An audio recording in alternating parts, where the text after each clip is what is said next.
sane. This is not your average financial podcast, helping you think different about your money, your economy, and your future.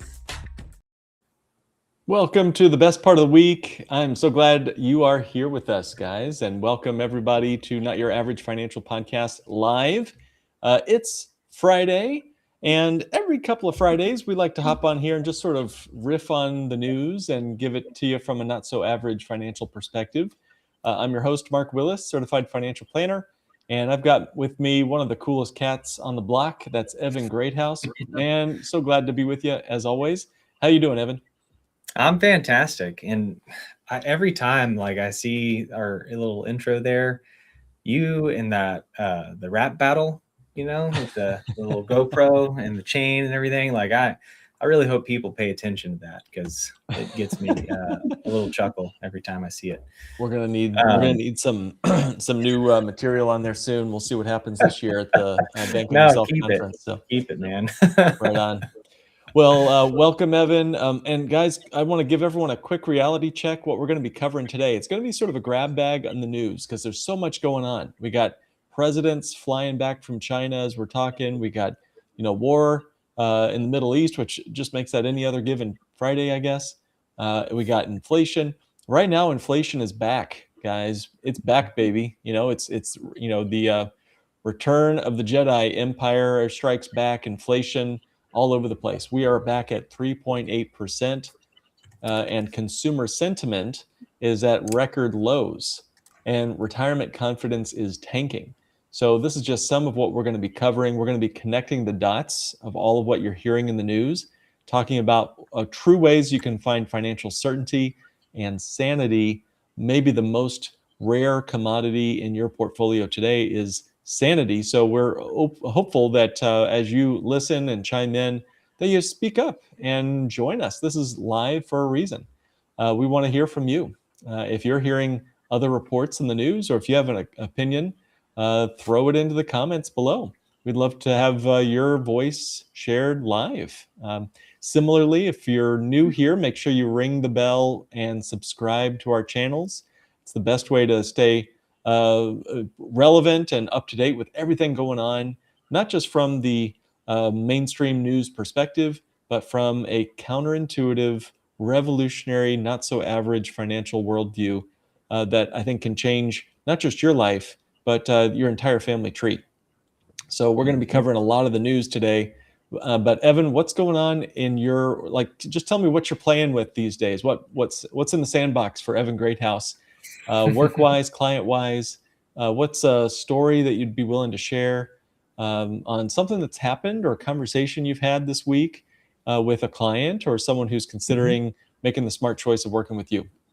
Yeah, well, so one of the cool things about working with a Bank on Yourself professional is that you get to have an ongoing follow-up meeting. It's for me anyways, I'll speak for myself, and you get to update yourself on how things are going. You get to give me the updates as well, and then we get to plan and adjust accordingly. Well, so, I just in preparing for today's discussion, I was thinking about some of the clients I work with, and I was feeling the weight of a few of the clients that I work with who are right kind of in the position of getting ready to retire and don't have a whole lot more time, don't want to wait a whole lot longer before they retire and start living off of what they've saved. The problem, though, is that some of my clients, maybe early 60s, late and mid 60s, haven't quite saved up enough to be able to live on. They don't have streams of income. They don't have a tremendous amount in their retirement bucket or any much at all. And that's the case, just not just for a few people in this country. It's the case for a lot of people. And so right now, I really want to get out there and educate people on how to prevent that kind of scenario from happening while there's still time left. So that's kind of what's been going through my head today. And in the last week or so, and it's really important stuff. So yeah, what about you, man? Yeah, you can't you can't save the money once it's evaporated due to a market downturn. It's be a year early than a day late when it comes to a market bubble bursting. Right. Um, Right. Well, yeah, it's a situation where we're having well, let me get you back in there, Evan. There you go. There you go. So there's situations all the time, and clients are facing all sorts of things. Folks are dealing with personal recessions, the stock market might be hitting all-time record highs, which is great for the folks invested. But then there's other folks who, for no fault of their own, hit a physical calamity. One lady Yeah. I met with, she's dealing with her husband's, long-term care needs, and it might be 20 to 30 years of ongoing care for this man. So, that's going to be a fortune for her to cover that expense, plus the emotional drain and more. So, folks are dealing with their own personal economies, regardless of what the world economy is dealing with. But there are ways to satisfy even the biggest Balrogs in your Temple of Doom, or what's the word? In the space where the Lord of the Rings goes. I think you can go if you know what to deal with, if you know how to fight those demons in the underworld. You can do it. You can do it. There's hope. So let's start with our first news report, and I'm going to see if I can have if Julia, if you're able to share your screen as we go, that would help. But for this first one, I'll share my screen for the latest on the Consumer Price Index, and this is coming straight from the government's own Bureau of Labor Statistics website. And where are we going here? There it is. Share. So what we're looking at here is the Consumer Price Index, and this is straight out of the government's website. So they're great at their graphic design, making everything really easy for everybody to read. You can also see, I'm joking, of course, the unadjusted 12 months, the last 12 months, there's the headline number. All items, 3.8% is the inflation rate seasonally adjusted from the preceding month. That's higher than it's been since 2023.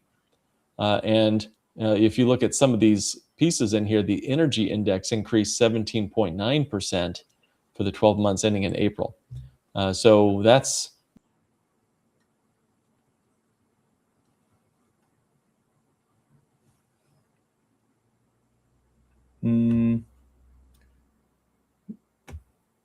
Lost your sound, Mark. Just at the very end of what you were saying.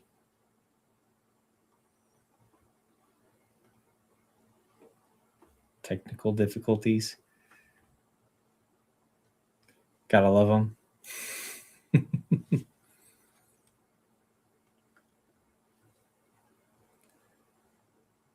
Let's see.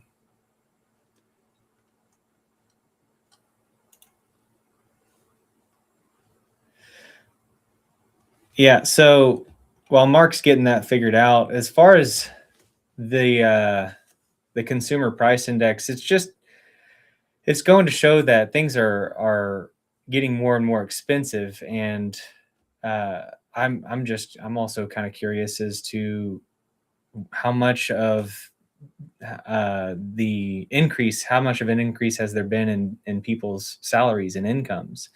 I don't know that there's like a dollar for dollar increase in what people are earning versus how much things are increasing in expense. The cost of it and everything is it's getting a little bit out of control, and eventually is going to start causing quite a few problems for people, especially whenever they get ready to actually retire and start living on this this money that they've saved up. Hopefully it's enough to make up for the increased cost of living. And even, things as small as like just your electric bill, or buying groceries. Those things have drastically increased, as you could see in the Consumer Price Index. Things are going up quite a lot. As far as the yield, like if you put money into like a high yield savings account that's earning 4 or 5%, and people are anticipating that is actually going to fall in the future years as well.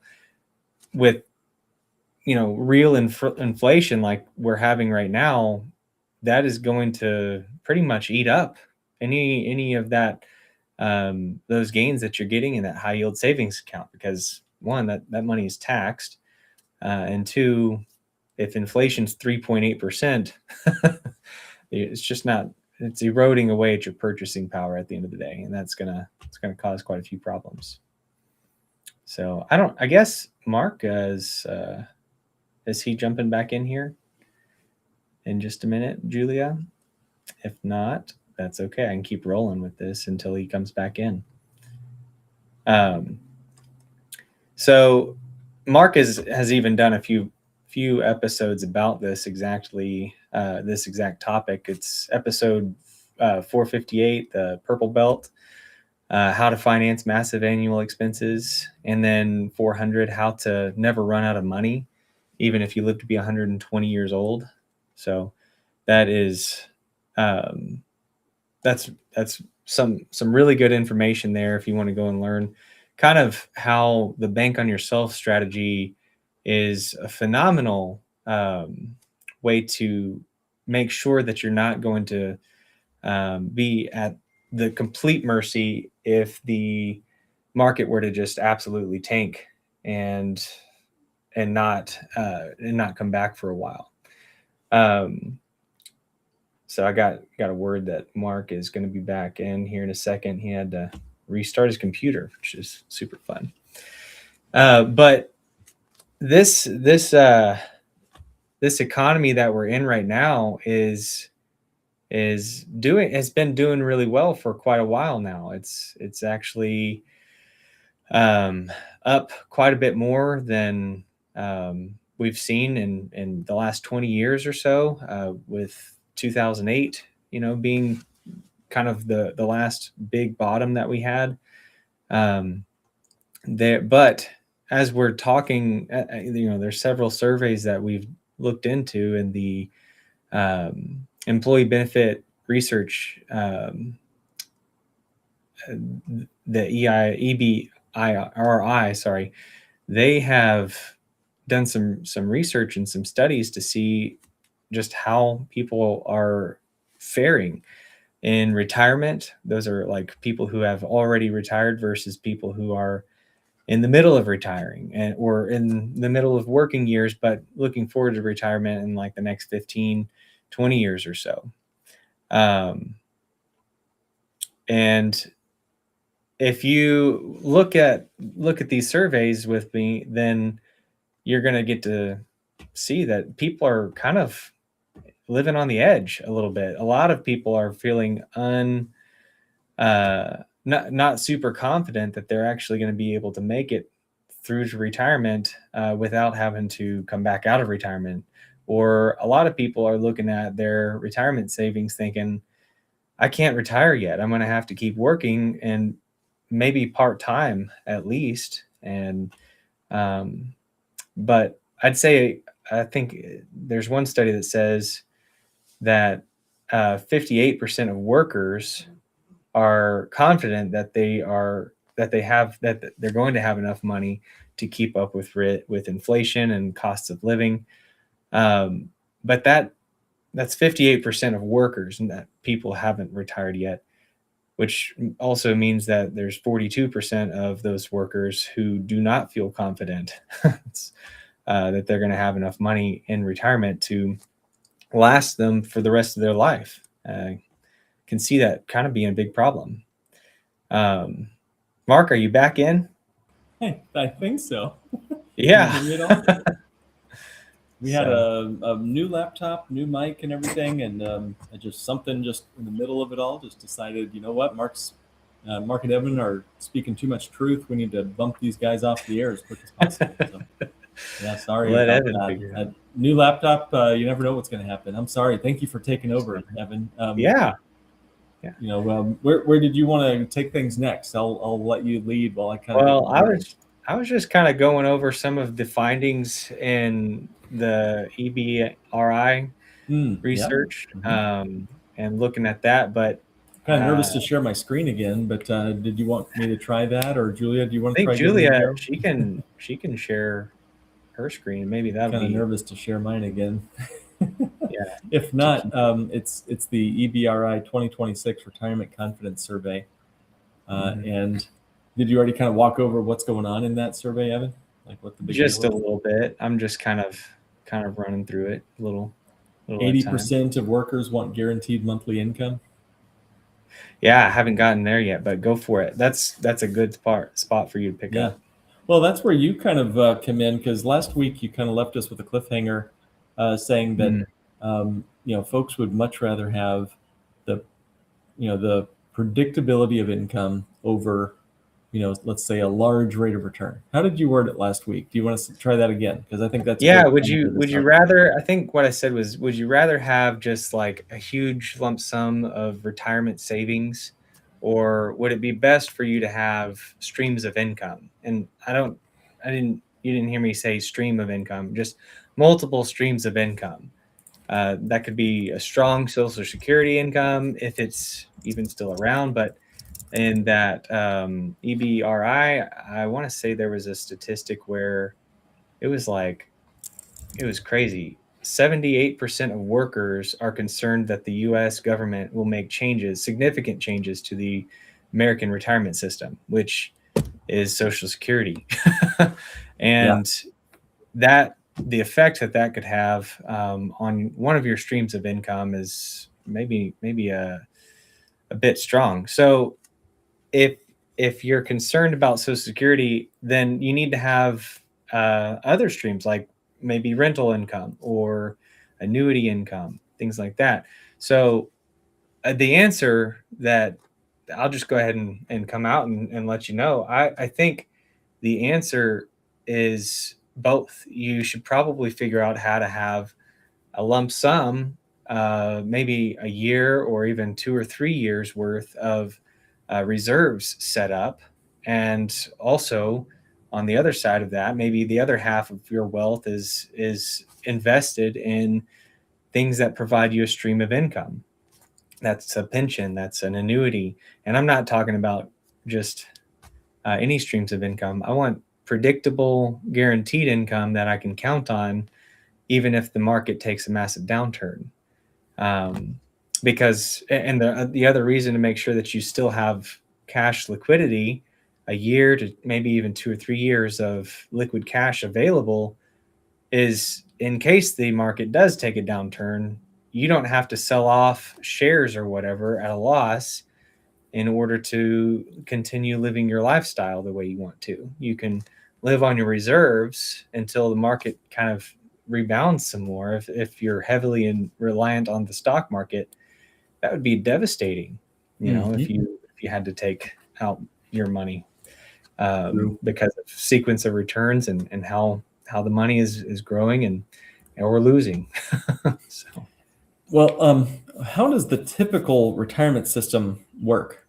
Generally speaking, a 401k does not provide that retirement guaranteed income that you're saying 80% of workers explicitly say they want in this report, right? We're talking surveying these thousands of Americans, both 1,000 workers and about 1,000 retirees, plus caregiver respondents. That's pretty interesting. The survey says that they ask all sample of these folks. A general population sample said that 80%, roughly 80% of respondents want guaranteed monthly income, but the stock market provides none of that.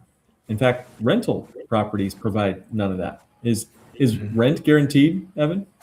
No. You can have vacancies. You could have your house get torched or something. You can. The tenant doesn't have to pay, right? I mean, the tenant, right?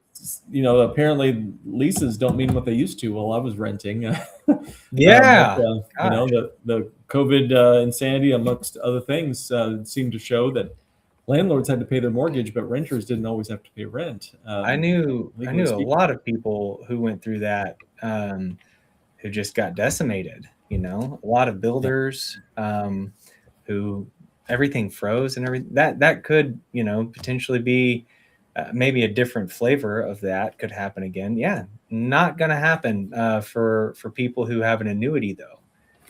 So that's interesting. So folks are asking for, the 80% of workers explicitly say they want guaranteed monthly income, but we're all voting with our feet into our 401ks every month through dollar cost averaging.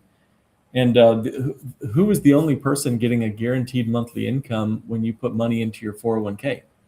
The government. The government, yeah. They're going to get some income guaranteed one of these days. So. Yep. Well, I was thinking, you're right, exactly right. Later in the future, they're getting a guaranteed stream of taxable income that you pull out of that 401k someday. But I was thinking the money managers that take the fees. Oh, yeah. For guaranteed a monthly income. They call you their annuity in that case. They see you as their guaranteed monthly income because, if as the old saying goes, if you don't know who the sucker is at the poker table, it's you. If you're looking for monthly guaranteed income, you won't find it in your 401k or your typical IRA. You won't find it in real estate, as great as real estate is. And we encourage folks to invest in real estate and stocks, by the way. Don't ignore any part of the financial universe just because you don't like what it says or does when it's abused, when folks abuse it.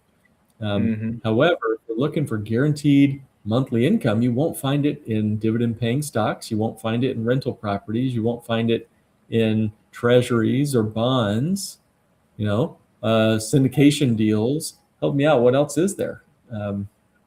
Is there anything else that provides any sort of regular paycheck that, profits off your business are certainly not guaranteed, only annuities provide a guaranteed monthly income that lasts as long as you want it to and up to your entire lifetime. But why do you think, Evan, all I can think of, but from your perspective, why is it that annuities are forbidden and forebodden when it comes to the typical American retirement portfolio? Well, I think a lot of it probably has something to do with just people's previous education.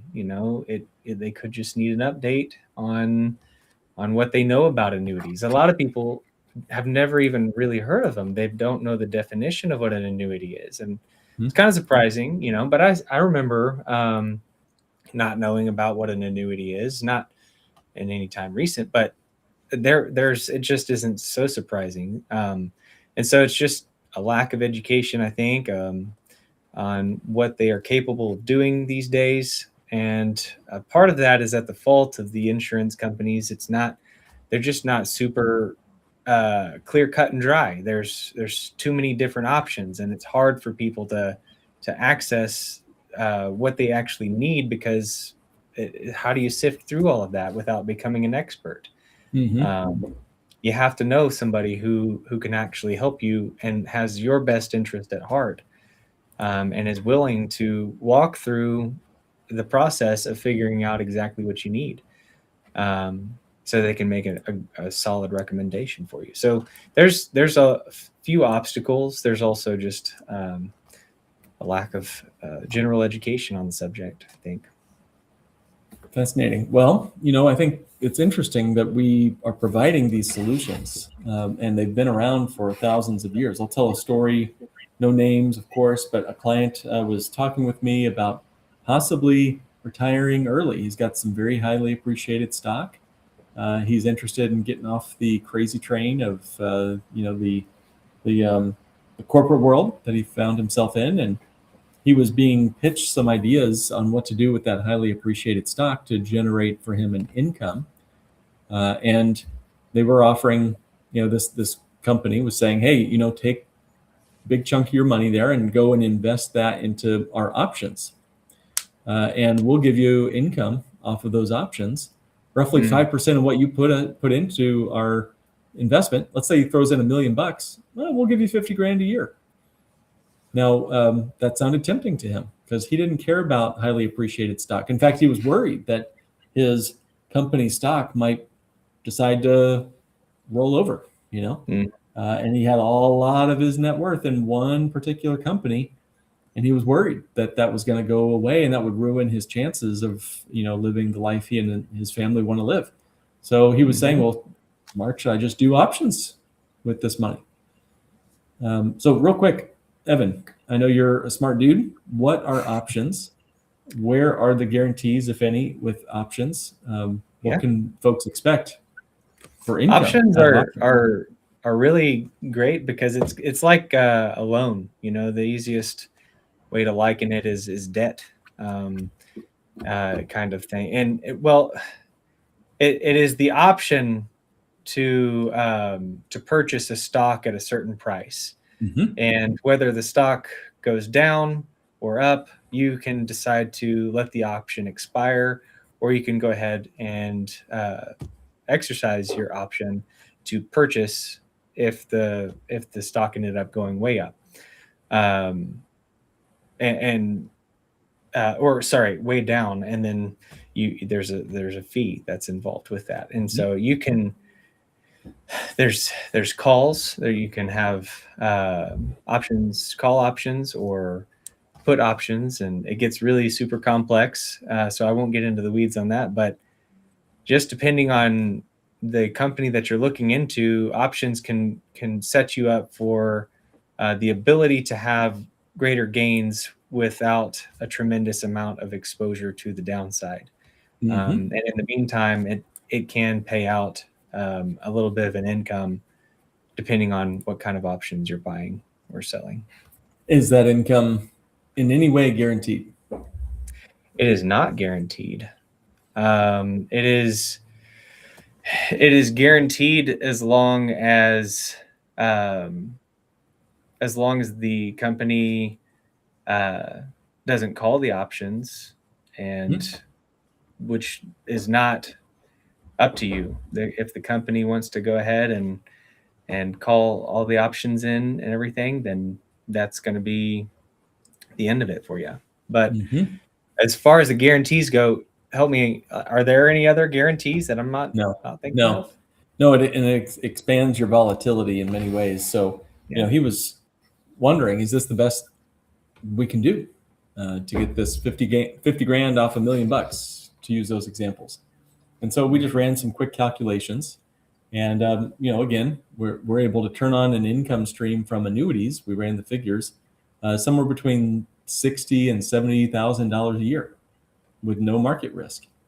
Wow. And for life, him and his wife. So, it was an easy choice for them, and they're excited to see what's possible there. But, it's one more reason to remember that annuities have been around for thousands of years, and there's a reason why. It's a very efficient stream. Now, why wouldn't everybody just do that? And was the question they asked, and the question most people ask. Annuities are not meant to be your be-all, end-all. They are a laser-focused, purposed product. Bank on Yourself whole life insurance is kind of a Swiss Army knife. It's a general purpose tool that can be doing a lot of things for you. But annuities are like a one-trick pony most of the time for folks. They're really good at just cranking out paychecks. They're not great at other things like big buckets of liquid money. Their annuities are not supposed to be your emergency fund, and they're not going to be like your high investment yields most of the time and that sort of thing. So they don't do everything sort of well. They do one thing crazy well, and that is generate a permanent guaranteed lifetime income that you won't outlive. That is not at the whims and woes of the stock market. Yeah. That is important. And for 80% of Americans, they say they want that. And I'm hearing that mostly from our clients as well. So that's the strongest validation, I think, yet that what you're sharing with your clients, Evan, what we're sharing with ours, works and is it's the cup of water in the Sahara Desert for 80% of Americans. So let's jump on to University of Michigan Consumer Sentiment Index. It dropped down to 48.2. That's the lowest it's ever been. So what is consumer sentiment? This just means they're pessimistic about their personal finances and the economy. They're many times raiding their savings accounts. They're delaying contributions to their retirement accounts. And we talked about this in a previous live that many people have stopped contributing to their 401ks when they used to. So these are not like the people barely scratching it and making by. These are the people who have 401ks, used to contribute, and have since stopped. And this is saying that the Consumer Sentiment Index from UMichigan dropped down to 48.2, the lowest it's ever been. And Julia, if you're able and willing, if you want to pull up either the links, either the the actual survey, it's the consumer survey itself, or the CNBC coverage of it. Okay, thank you, perfect. Yeah, it's just it's partly the gas prices. I think it's partly the preparing for travel as people look to their future summer travel. Are they going to be able to go take the kids to Disney World, or is it going to be more of a staycation kind of year? Evan, give us some instant feedback and thoughts on this. Why do you feel like the consumer sentiment is just in the trash right now? It comes down to the like kind of what we've been talking about, the cost of living increasing, gas and all of that is, especially for people in retirement. I mean, imagine yourself in that position. If you had, your $1 million and you were taking out 4% or $40,000 a year, what does that make you feel inside? With you're taking out the same $40,000, but cost of living is increasing and everything's more expensive, but you can't pull out more money, or you'll run out before you need to. Before you'll end up. Let me say it this way: you'll end up outliving what you've saved for retirement, and I think that has a lot to do with what people are dealing with. It's causing a lot of strife in families' lives. Evan, do you think that there's a similar concern among your clients? Are you hearing people say, "Hey, I can't fill in my paid up additions this year," or "Hey, I can't even pay my base premiums"? Are they taking a similar tact that you might be reading about in this article, that they've got that just record low pessimism as to their own financial future? No, I think what I've heard mostly, and maybe this is different from what you've been hearing, but I'm willing to bet it's probably similar. At least the overall sentiment is that they don't want to continue pouring into these accounts where it is at risk of the stocks tanking. They want to put more money into these conservative, like not conservative, but safer, more controllable investment vehicle, or like financial vehicles, not investment, where they can have access to their money. It'll continue to grow. Like, this is the greatest place for them to keep their money. And that's what they're actually pretty excited about doing.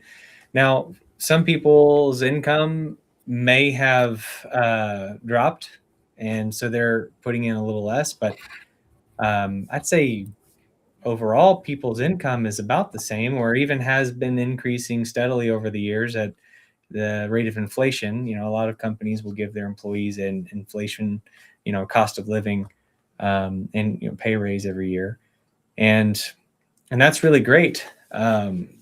Hopefully, the hope is that it will become easier to pay that premium, because one of my favorite benefits of a bank on yourself type policy is the cost of the premiums cannot go up. I mean, sorry, the actual premium that you're paying won't. That's a really good point.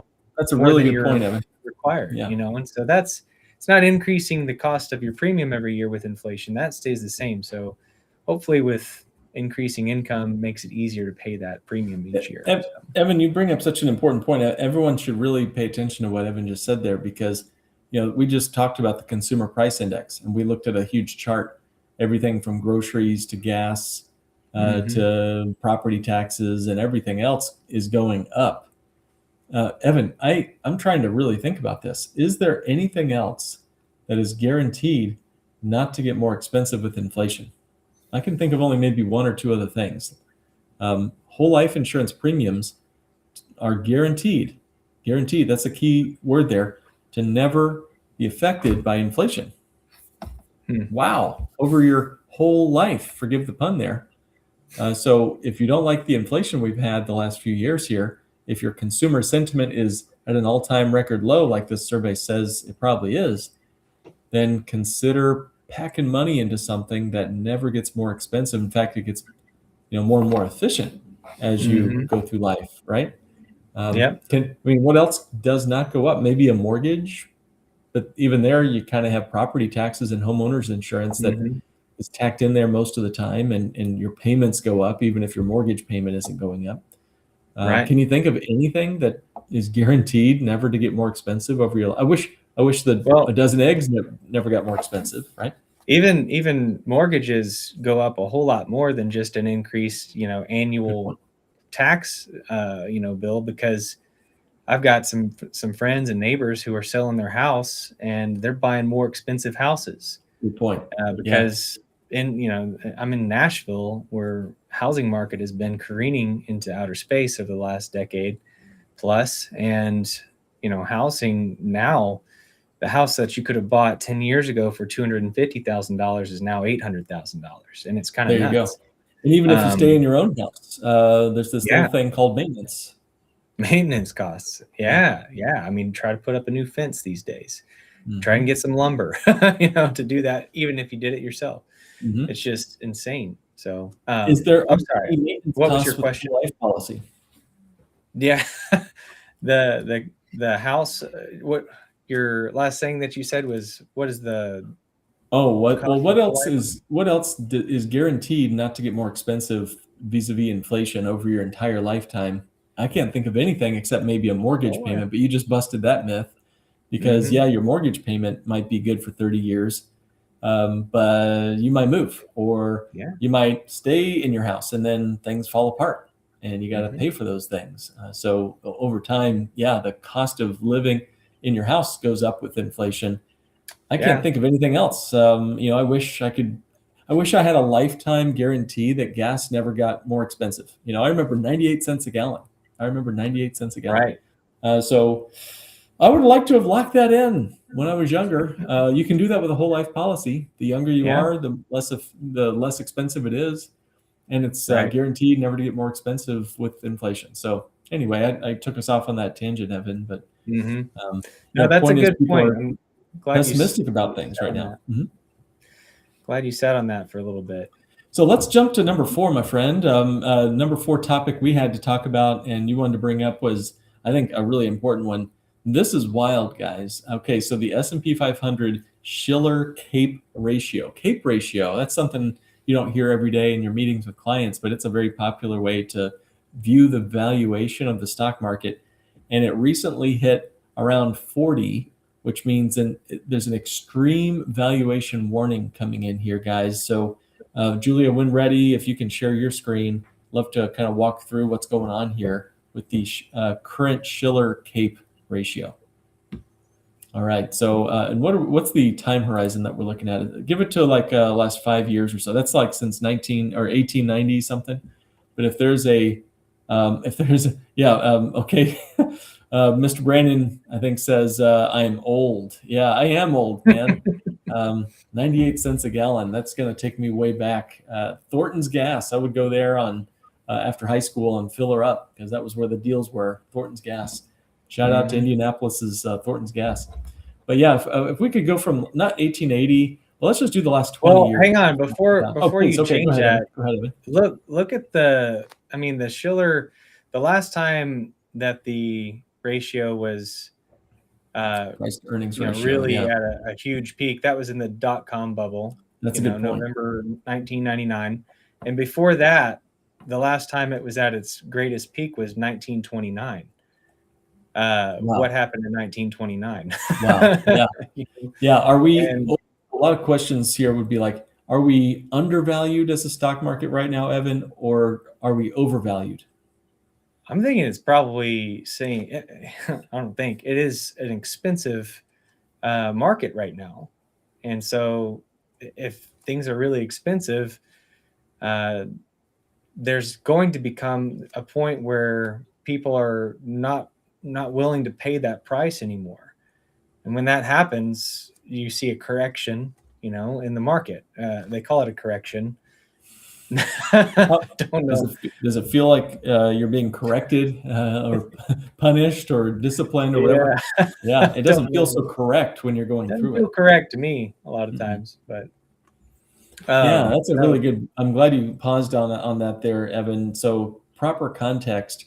is where you are now. Where are you now in the story? I think many people just wake up and drink their coffee and try to figure out where they are in the story.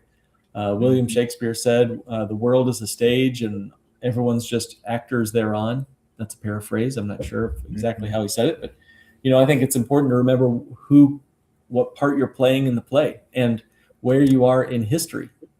This is a very important chart to look at if you're concerned that possibly there might be a devaluation, a reversion to the mean, right? What does that mean? That just means go back to the average. Not that we like averages, but take a look at where we are now relative to the overall world that we've been in the last 100 plus years. So now what are we doing? We're looking at 20 years now, it looks like. Very interesting. So that's taken us back to 2006 to 2026, and we have not seen prices give you so expensive. A decent snapshot of the story that we're looking at here. Walk us through this, Evan. You can see what happened where COVID, occurred and everything. And the very beginning of 2020, it just you see that drop and then pretty quickly recover, and then in 2021 it drops again and it's on its way back up. And I don't know how long this trend is going to continue, but I'm not really willing to bet my retirement savings on technical analysis at this point. That's not going to make me sleep very well at night, right? Personally. So translate this plainly for us. Translate this into plain English, Evan. What is this chart saying to you? Yeah. Well, what is the Shiller, CAPE in ratio? That's S&P 500 Shiller CAPE ratio. How do you wrap your head around that? I've talked to a lot of people who are pretty smart who may most likely have not ever heard of that before. And what we're seeing here is that investors are currently paying roughly $40 to $42 for every dollar of normal S&P 500 earnings. And historically, if we look at it, go back to that all time historical view, then we're kind of in nosebleed territory, which is, it's kind of like mowing your yard in a tuxedo. You look really fancy while you're doing it, but it's maybe not the best uniform to have. It's like a homeless person with the latest iPhone. Yeah. Like a $1,200 phone, Yeah, exactly. Yeah. So we're insane. Overpaying for things in the market right now, 40 times more than is typical or is normalized. Okay. Got it. Yeah. Which let me put it like this. Like if you bought a rental house, and it was paying $10,000 of income, that means that you paid 20 times the earnings. So that'd be, going back to the Shiller ratio, that's like if it was at a 20% ratio. But right now it's above 40%, which is like buying that same $10,000 worth of income per year for $400,000 instead of $200,000. I don't know, which one would you rather do? Have one house at $200,000 paying $10,000 a year, or one house at $400,000 that pays $10,000 a year? Oh, definitely. Put less skin in the game. I want that $200,000 house paying me $10,000 a year. I'd rather buy two houses paying $20,000 a year. Good point. At $400,000. That's obviously better. Now, the CAPE doesn't necessarily give us an indication of when markets are going to have a massive downturn. This, CAPE ratio could continue to get more and more and more expensive for years and decades. However, if we're just looking at it over time, historically, when it does get as high as it is, right now, it just makes it more and more likely that future earnings are going to be weaker. They've been really strong since 2008. It's been really kind of, that trajectory has been going up, and that's based on past performance. That's real history. We can confirm and verify that, over the last decade or two, we've had some pretty strong returns in the S&P 500 with some sleepless nights or years in the mix. But overall, you're going to be doing okay. Now, what happens though whenever this trend drops drastically? What if we have another 1929? What if there's another 2008 or a dot-com bubble? Mm-hmm. That is going to have a really big effect on the sequence of returns if you are already using your retirement income to live on. Which I don't know. Mark, you've talked about sequence of returns quite a lot over your podcast, but do you want to give us a quick refresher course on what that is? Sure. Yeah. I mean, the simple answer is we cannot time what's going to happen in the market when you need the money the most. The market does not care about your timeline. It's fully autonomous to you. It's a roller coaster. And you know how roller coasters come to a complete stop, then you get out carefully, you remove the seatbelt and you get out and the next person gets in and then it slowly leaves the station. It's not like that with the stock market. There's no, wait for the car to come to a complete stop. No, you jump out, flying through like a loop-de-loop sometimes. And that's not great when you're 65 or 70 years old and you jump out at the wrong time. And it's not like you have a choice because you must eat every single year, no matter what's going on in the stock market. The grocery market is calling your name and it wants you to shop there. And you want to shop there because you're hungry. And the grandkids need money and the medical bills are piling up. So it doesn't matter what the market's doing. You must withdraw. And if you're withdrawing money out of the market when the markets are tanking, it's like falling out of the roller coaster when it's going through the loop to loop. It's not a pretty picture. Right. It's like the buzzsaw, Yeah, right. And it can shorten the duration of how long your retirement will last. Sometimes by a factor of 2, you'll run out twice as fast if you have the wrong order or sequence of returns. Right. So, as we wrap up, Evan, I think that's really a powerful chart. And it reminds us that we are, and I see we've got the yellow belt on it. That's today's episode, everybody. Okay, yeah, markets don't care about your timeline. That's episode 445. Good call there, Julia. Yeah, check that one out if you want to learn more about the sequence of returns risk, episode 445.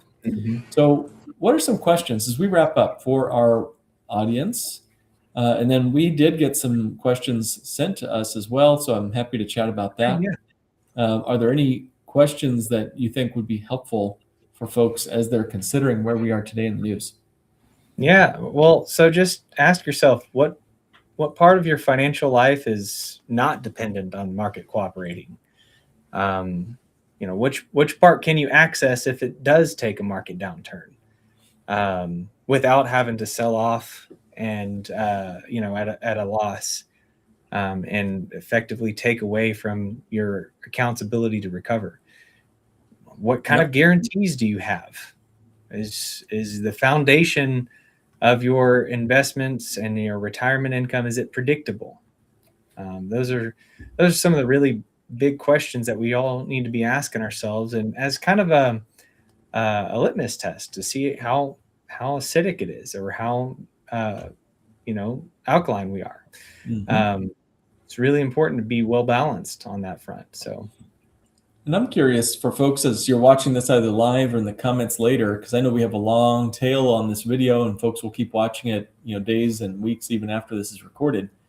How has the recent inflation spike affected you and your monthly budget? I'm curious about that.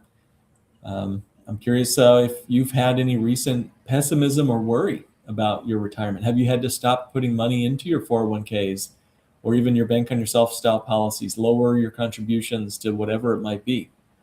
Have you ever felt the sequence of returns risk sting? Or are you concerned now that we've described it, that it might possibly impact you? It's the 5 years before you retire and the 5 years right after that matter the most. And so I'm curious as to those 3 questions, and feel free to put those in the comments.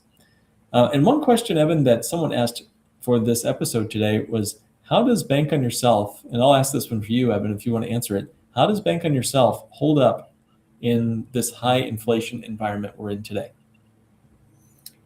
Well, so I'd say as inflation goes up, what you're going to end up seeing for Bank on Yourself type policies is the dividends are probably going to, they tend to lag a little bit, but they do increase as inflation increases historically. And so it has a combative attribute. It's not going to necessarily always keep up with inflation dollar for dollar or percent, for percent, but it definitely combats it in times when nothing else can. No other safe and money environment, and even under your mattress, like it's still getting eroded away, even in a 4 or 5% high yield savings account, it's still going to get eaten away by taxes and inflation. Here, there aren't taxes eating away at your cash value because it's tax deferred and tax free accessible to you. Sure. So those are some of the results that will take place whenever we see inflation kind of continuing on its course. Somebody else asked, can I still do Bank on Yourself if I'm close to retirement? Absolutely. I have a client who's 79 who's setting up a policy for themselves. He's very close to retirement. Yeah. At the end of retirement. Yeah. She's been in retirement for a while. So yeah, you're not, it's not too late to set one of these policies up. A lot of people think, wow, I'm too old. There's no way. It's not too late. There are several options and several strategies that can be done. But you can't just go and YouTube how to do this. You've got to stop and talk to somebody who actually knows what they're doing. And, they need to have one of these certificates of completion for Bank on Yourself Professional. That's really a strong certification that is going to help you rest assured that this guy knows what he's talking about. He knows the strategies ins and outs, and he's going to have my best interest at heart. Those are really important things whenever you're looking into this strategy and how to set it up for yourself. So true. I've got a t-shirt. It says, don't worry, I got this. I watched a YouTube video.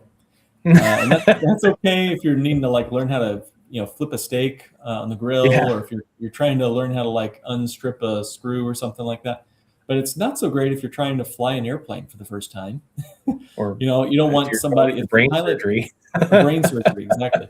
If your pilot goes, if he goes unconscious or for whatever reason, God forbid, don't use YouTube in the moment. Find someone who's a pilot, right, to get in there and fly that plane. Maybe a bad analogy, but you get the picture. Evan is a great pilot in this case. So what was that website? I saw it on there, Julia. It was Great House. F is in Frank, F in Sierra, right? As in financial services, greathousefinancialservices.com. Evan, what do folks get when they reach out to you and talk to you? Yeah, I always start out with a quick introductory phone call, just 15 minutes of your time. And mine is going to help us determine whether this is a strategy worth pursuing. I can pretty much gauge right out of the gate if it's worth even taking the next step. And if it's not, I'll tell you, this is not going to be a great strategy for you at this time. Here's what needs to happen in order for it to become a better strategy for you. So if you are, looking at retirement and getting ready to retire, and you're wondering, will this strategy actually work? Just call me, call Mark, call a Bank on Yourself professional of your, your favorite one that you've seen on this podcast here. And I know I will be glad to talk with you and just walk through a few easy questions that'll help us determine if this is a strategy worth pursuing for you. That's what you get with me, along with a lot of other things if you do end up setting up the strategy. And a long-term friendship and partnership in your financial success with Evan Greathouse. Thank you, Evan. Guys, this is your last chance to reach out to Evan and myself. If you'd like to speak with me, go to notyouraverageFinancialPodcast.com, click on request a meeting. And I'd be honored to sit down and chat with anyone who has 15 minutes to put to your financial future. You might as well. You're going to be living in that future for the rest of your life. You might as well take 15 minutes to think carefully about it with someone who is on your side of the table. So that's Not Your Average Financial Podcast. to nyafinancialpodcast.com. And thanks everyone for joining us for this live. And